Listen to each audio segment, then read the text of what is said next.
பீம்ராவ் ராம்ஜி அம்பேத்கர் ஆவர். ஏப்ரல் 14, 1891 ஆண்டு அவர் பிறந்தார். அனைவருக்கும் சம உரிமை வேண்டும் என்று அவர் போராடினார். அவர்தான் இந்தியாவின் முதல் சட்டமைச்சர் ஆவார். நாம் இன்று சுதந்திரமாக இருக்க காரணம் நம் தலைவர்கள் மற்றும் வீரர்களின் தியாகமே ஆகும்.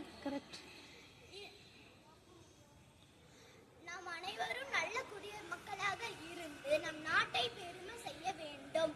ஜெய் ஹிந்த். நன்றி. சூப்பர்.